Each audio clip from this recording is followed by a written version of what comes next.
Dear brothers and sisters, welcome to the Dean Institute course on the early Kalam controversies.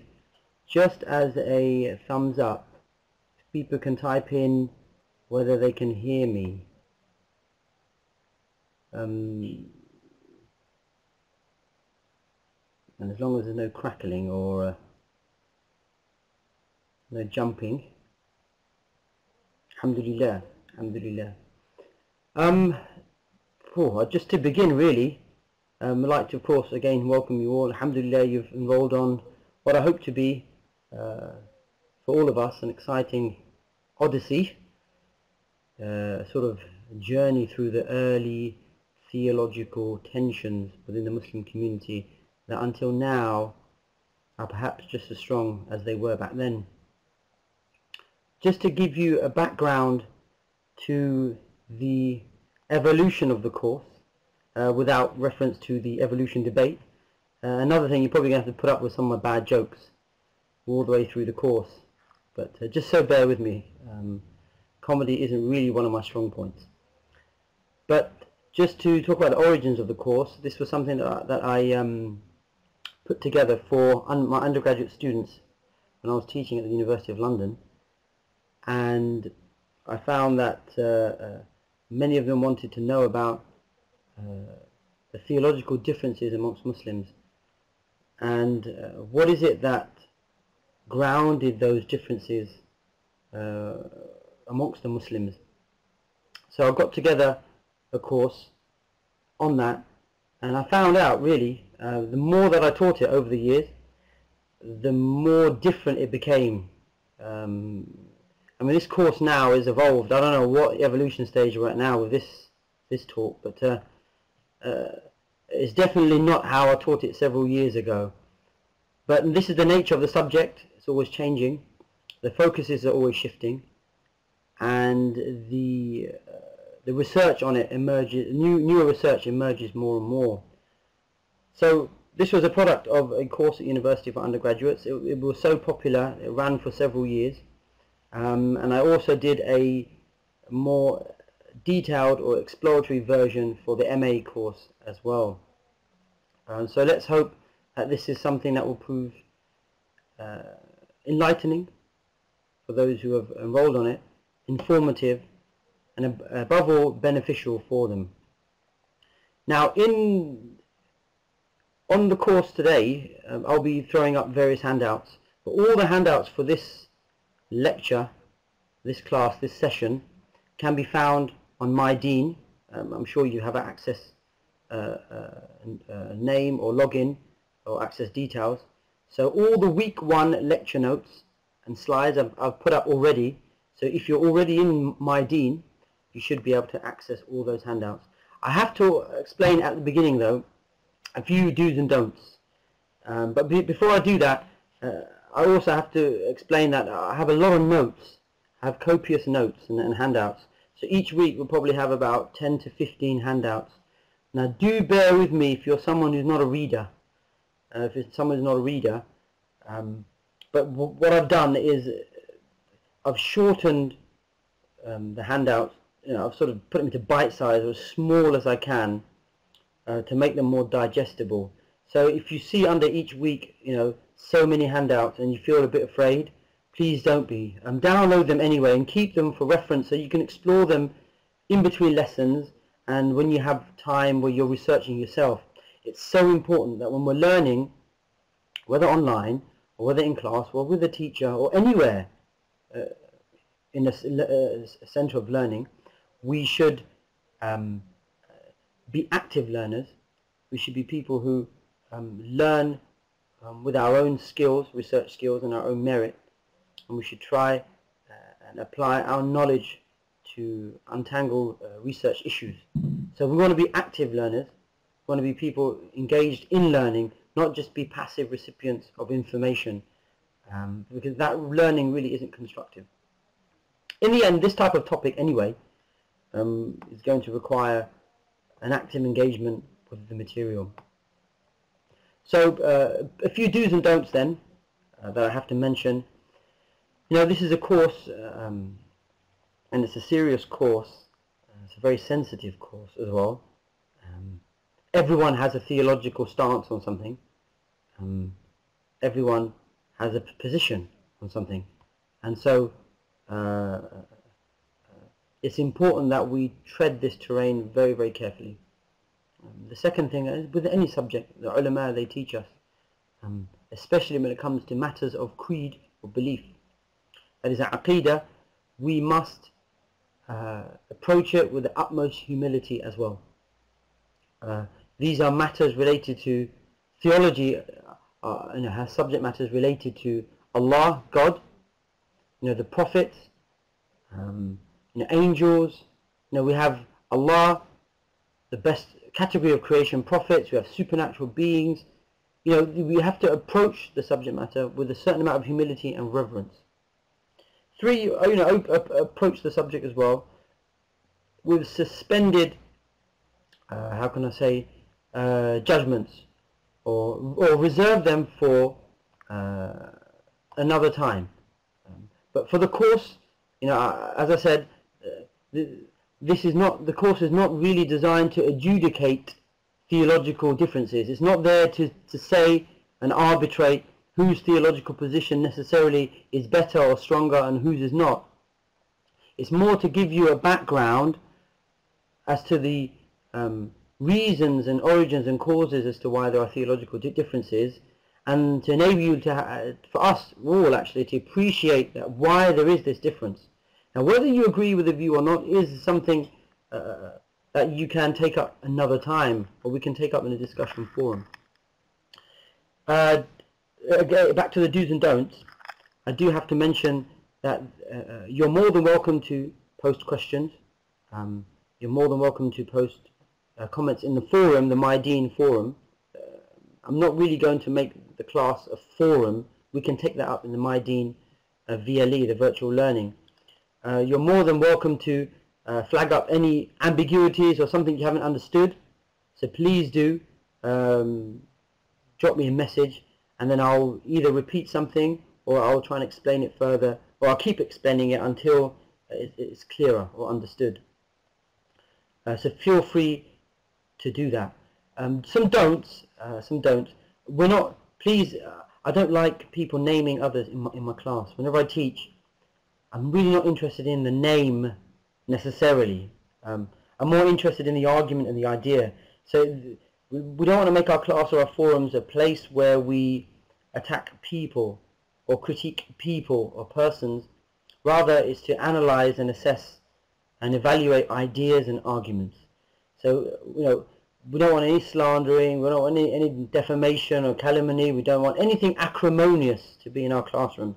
We want to free ourselves from that. And, and animosity and being acrimonious end up being barriers to learning anyway. And we don't want any barriers to our knowledge, inshallah. The other don't, of course, is, we are in a classroom under a stewardship of a teacher, or under the instruction of a teacher.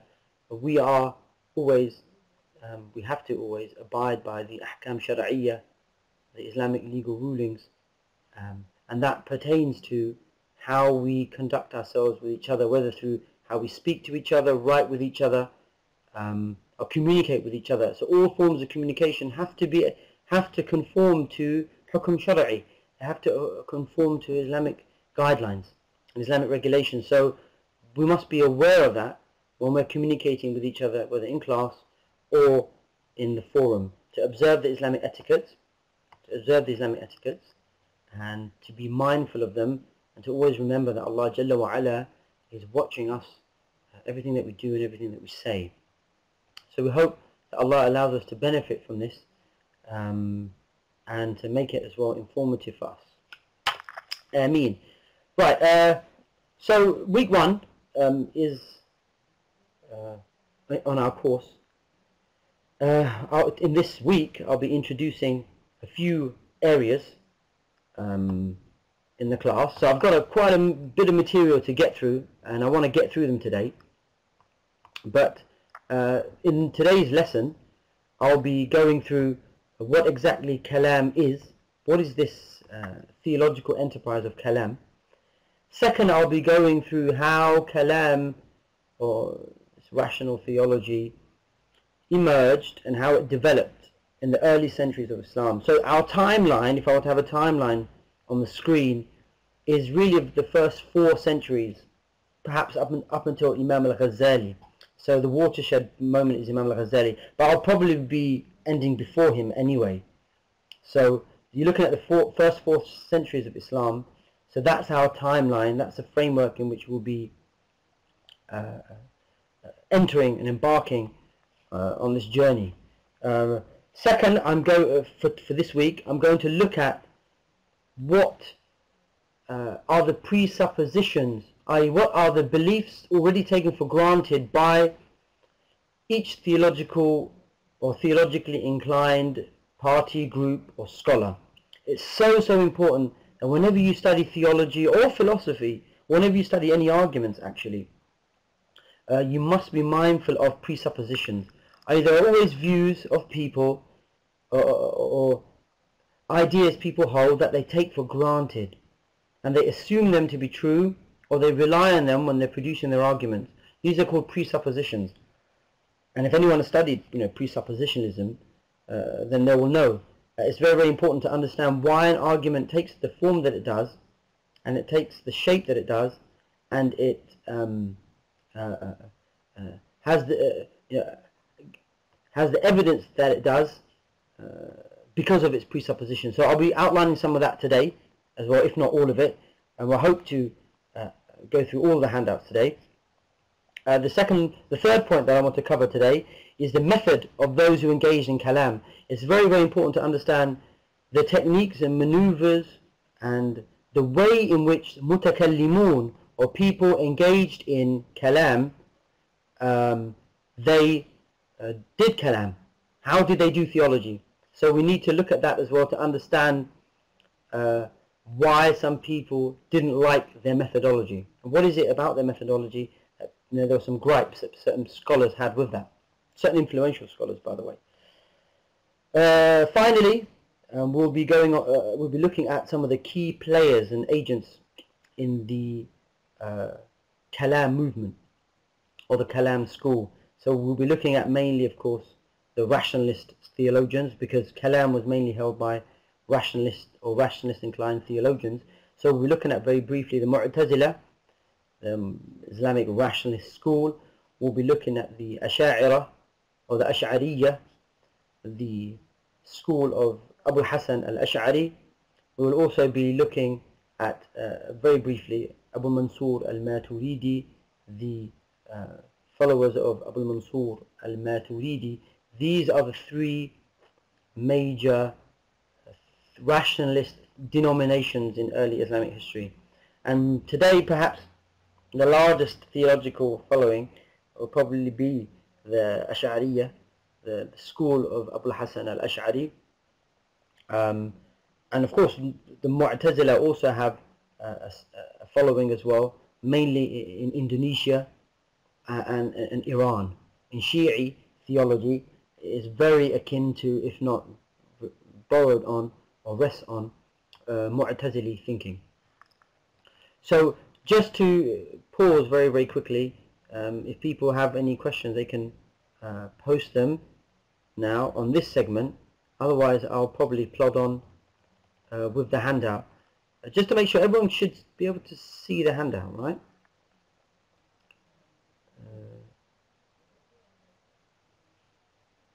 Okay, let's see. Excellent. Alright, so people can see it. Alhamdulillah. Alhamdulillah. Like I said, these handouts are already in the VLE, the virtual learning, on My Deen. You can download it if you're simultaneously logged on in both systems. Yeah, you can see it on the screen. That's fine. That's fine. You can, if you want to, print out in your own time. But every lesson, whatever I'm going to be talking about, I'm going to have the slides and the handouts on the screen anyway. Alright, so just to very quickly begin with the first point, Kalam. Kalam, from the root Arabic word, for some of us who may be studying Arabic, comes from the root word kaf, lam, mim, and generally that's translated in English as speech, talk, discussion, articulation, and kalam as a technical term, and as a linguistic term actually as well, is from the Greek logos, which can mean word, reason, can also mean argument as well, as the sheet mentions. Various English translations of the word kalam into English, you may find this in the literature that you read or online and internet, is speculative theology, rational theology, systematic theology, philosophy for some people.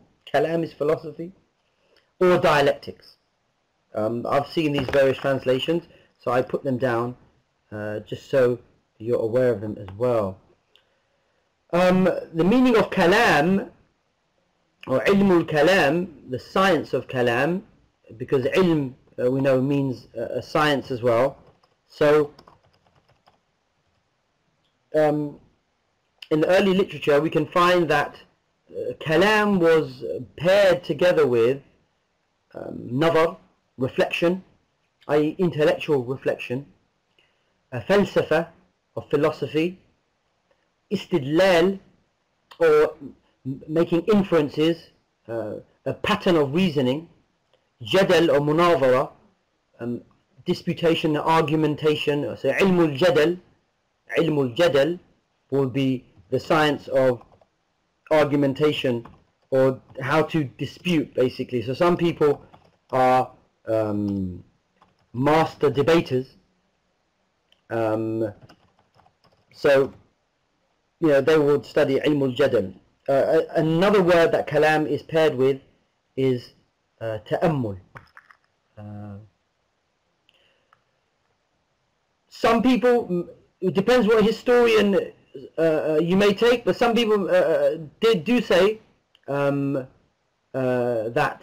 kalam, it was a result or a response to falsafa, but as we will see, actually not really, it wasn't. Some people, some early Muslim historians took kalam to be the orthodox version of rational thinking, because even though our course isn't philosophy, the philosophers proper, the early Arab or Muslim philosophers, were very steeply in the tradition, the philosophical tradition of antiquity. So they would talk about things that were strictly what the Greeks used to discuss. I've got a handout on that which I will put up as well. The difference, what were the areas of inquiry that the Muslim philosophers were engaged in. So for example, they were engaged in philosophy of language. Of course there are overlaps between falsafa, philosophy, and kalam, but philosophers, falasifa, i.e. what we could say proper philosophers, yeah, who were in the intellectual tradition of the Greeks, they would study philosophy of language. Some of them will study mysticism, and the other area of study amongst philosophers was political philosophy. Now Mutakallimūn, the scholars of Kalam, were not necessarily interested only in the philosophy of language, i.e. as a separate inquiry, although there's overlaps, like I said, and they were not really interested in political philosophy in the way the Muslim philosophers were, who took the works of the Greeks and they elaborated on it and used their presuppositions to build, or to Islamify it, to build an Islamic edifice on that. So kalam is slightly different. Yes, kalam can be equated with mantiq. Yes, kalam can be equated with mantiq. I didn't put that in the handout, but some people have equated the two together, and we'll come to see why. We'll come to see why kalam was associated with logical reasoning, mantiq. So very quickly, how did kalam arise? There are standard historical interpretations of how kalam arose, and I've just schematized it in the few boxes that you see below. So just to outline it in brief, from about 630 to 730, i.e. the first 100 years after the Prophet's life, i.e. the prophetic era plus the era of the companions and those who who followed them, the tabi'un, that first 100 years, century, there was little scholastic theological disputation. What we mean by that is that there wasn't your philosophical or theological hair splitting taking place. There were theological discussions taking place, without a doubt. There were theological themes taking place, but they were not dialectical, i.e. they did not rest on defined terms, syllogistic reasoning and so on. It was little disputation, scholastic disputation. So that's the first, roughly, and I'm just giving you broad strokes to help you work through the historical timeline. You had the period of the Prophet, the prophetic era. You had the era of the Sahaba radiallahu anhum ajma'een, the era of the companions of the Prophet, and then the era of the students of the companions, the tabi'un. That was when there was little scholastic disputation, as we said, scholastic wrangling. Then from about 730 to about 800, the next 50 to 70 years, we see something called a pre-Mu'tazilite Kalam. What this just means really is that there were some theological debates taking place amongst Muslims that began to take a theological form. And I've got a handout on there, so if those who are toggling between my deen and the online forum, you will see a handout in there on the crucibles of theological divergence. It's a little handout that talks about what were the key political events that took place that brought about a theological discussion. So one particular event that brought about theological discussions, for example, was the emergence of the Khawarij. So this fringe movement that broke away from Imam Ali, from supporting him, they broke away. They began to excommunicate people. They began to, in fact, they justified killing of Muslims based on this excommunication, declaring them as non-Muslim. That gave rise to a discussion of what, first of all, is belief, iman. Who is a Muslim? What makes someone a Muslim? How does one enter into Islam? How does one leave Islam? So that political action of a group rebelling against Imam Ali at that time, they gave rise to a theological discussion. So in effect, a political event gave rise to a theological stance or theological discussion. Other issues, for example, were another key political event that took place was the event that was to fracture the Muslim Ummah pretty much forever. And that is the clash between the army or the forces of Aisha radiallahu anha, al-Mu'mineen, the mother of the believers, Aisha, with the forces of Imam Ali. And then you've got Muawiyah from Syria with his grievance against Sayyidina Ali as to why the assassination of Uthman was not avenged, because when Uthman radiallahu anhu was assassinated, many Muslims were concerned why Sayyidina Ali did not take up the matter and investigate who the perpetrators were. So implicitly he was accused of being complicit in the assassination. So Muawiyah led a campaign to really confront Sayyidina Ali. Now this confrontation, which fractured politically the Muslim Ummah into Sunni, Shi'i and other splinter political affiliation, gave rise to debates about, or subsequently gave rise to debates about whether rulers, whether the Muslim Ummah is fated to have rulers. And if we're fated to have rulers, we must then understand, what does destiny mean? What does something being preordained means? So the discussion over qadr, what is destined and so on, arose. So these early discussions between 730 and 800, they formed the embryo, you could say, or the embryonic stage of Kalam. So I've called it a pre-Mu'tazilite Kalam, i.e. this was before the rationalist school of Muslims actually emerged with a fully fledged rational agenda. So controversies over the ideas of qadr, because they were linked to political rulers and whether a community was fated to have them. The theological discussion over who is a believer, i.e. the boundaries of belief and disbelief, and that arose out of the emergence of the Khawarij sect, the political sect, the Khawarij. The other theological discussion as well arose over who had legitimate right to authority, legitimate right for interpretation and so on, because the Shia they held that power must be transferred automatically to a descendant of Ali, so the Prophet's household, and not through an election as in the Sunni theory of the Caliphate, where the Muslim Ummah elects a ruler who rules by Islam on their behalf. In other words, they have a political will, the Ummah has a political will, and the Ummah gives that political will on the contractual condition that the ruler, the Caliph, implements Islam. Anyway, so what I'm trying to get you to think about is that the pre-Mu'tazilite Kalam, i.e. the period between 730 and 800, is roughly when political events shaped theological discussions. And there's a handout on there which you can have a look at. I'll pull it up as well in the course of our discussion, so you can have a look at that as well here on the screen. From 800 to 950 we have now the development of Kalam over this 150 years, i.e. we now have a development of theological discipline. And by then we already had, the Muslim Ummah already had the entry of Hellenistic thought through the translation movement in Iraq.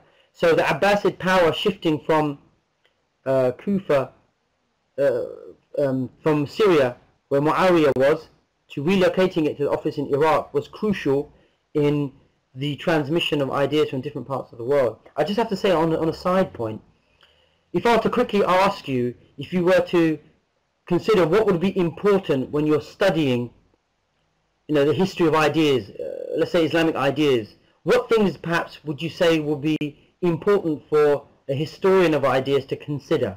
What should they be looking at? What kind of sources do you think they should be looking at? If I were to just pose that as a question.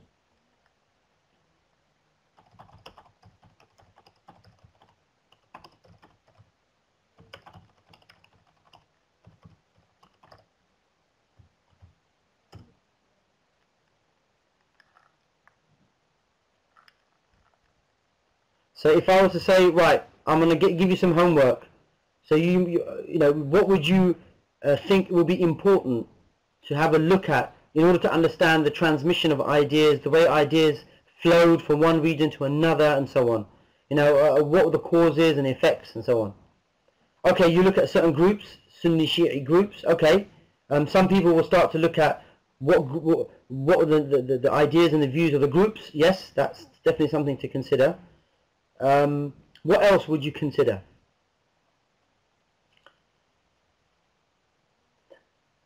A general knowledge, Greek and Roman philosophy, excellent. Using the isnad, okay, some people have got isnad going on there, that's good. What was the purpose behind the translation movement? Was it general knowledge or to infiltrate thoughts? Interesting. Okay, these are very, very good answers, and they're all valid actually. But one thing all my historian teachers used to always tell me, whenever you're beginning studying anything in the past, the thing that you should have before you is the map of the region. And many students don't look at maps, especially when they're studying ideas in the past. That's why I put on there in the box Abbasid power and relocation of the Khilafah office to Iraq. Now the reason why that was so crucial in developing Kalam is because if you look at where Iraq is, and then Mesopotamia, look at the neighboring regions that it has. You will see that Iraq neighbors Iran, already with an established religion, political philosophy, an established political tradition and administration. You had on the other side, if you go up north to Iraq, you have Turkey, Anatolia. You have the connection to the Byzantine world. Then you have, if you go further from Baghdad, you can go towards east through Iran towards Central Asia. And what starts to happen is that by the Abbasid Khilafah relocating to Iraq, Iraq is that crucible or intersection of not only trade routes but cultural routes. So you can start to see there that in Iraq already there was a developed Christian tradition. There was already a Syriac literary tradition. You know, you already had these entrenched cultures and philosophical traditions that had already encountered philosophical problems. So by the Muslim center of power relocating to Iraq, what in effect happened was the center of power gravitating towards Iraq meant there was an intersection now of ideas. And I put in the box there an entry of Hellenistic thought through the translation movements, Muslim interfaith polemics with the Christian Jews and Zoroastrians. So yes, when Muslims went to these lands, the scholars had to enter into interfaith polemics. Muslims had to give an account of why they believed what they believed, and Christians and Jews, they would critique Muslim arguments, because you know, Christians have already got a developed philosophical tradition, and so had Jews, whether from the Alexandrian school or whether from the Orthodox schools in the East. So it's very, very important to look at a map, and if you can, when you have time, look at a map. Just look at the regions where Baghdad intersected with, and you can see how that already explains some of the origins of how the ideas found their transmission into the Muslim lands. And this, of course, you know, adds more. These were ingredients to the recipe for Kalam.